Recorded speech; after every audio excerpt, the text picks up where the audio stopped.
What these prophets did just to obtain power to do signs and wonders will baffle you. You need to be extra careful with the kind of churches you attend. Remember that many are called but few are chosen. Now listen to this story. There is this man who calls himself a prophet and wanted to be known by the world as the most powerful prophet. He wanted to perform the kind of miracle that when the world hears it, they will be marveled. In order to obtain this great power, he needs it either from God or from a ritualist. Because he couldn't wait for us time, he decided to visit a ritualist. When he got there, the ritualist asked him to choose between getting power and getting wealth. He told the ritualist that he needed power, the kind of power that no pastor or prophet will ever have. Power to perform signs and wonders. Power that will trigger miracles and testimonies. Power that will draw congregation to his church. The juju man told him that for that to be done, he must sacrifice one thing that he loved so much in this life, and that was his wife. The prophet, being so desperate, didn't even care, and without even thinking twice,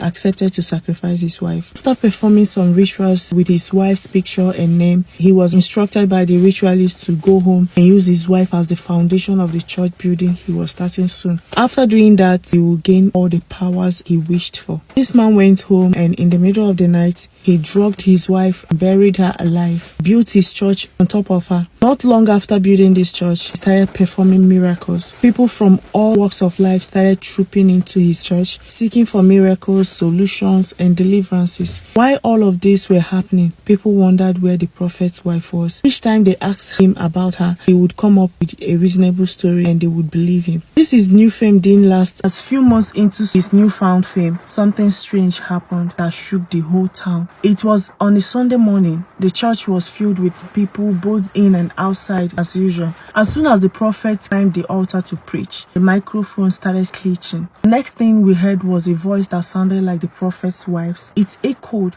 The prophet stood still while staring at something that nobody else could see. He started running, screaming, "Please forgive me. It was the devil." And right there before the congregation, the almighty prophet confessed to his crime. Everybody was baffled. One by one, they all started leaving and left the prophet alone in the church. By the time some youths came back to demolish the church, they discovered the decaying body of the prophet lying in the middle of the church. Some people can do anything just to make it in life. Thank you so much for watching. I'll see you in my next video.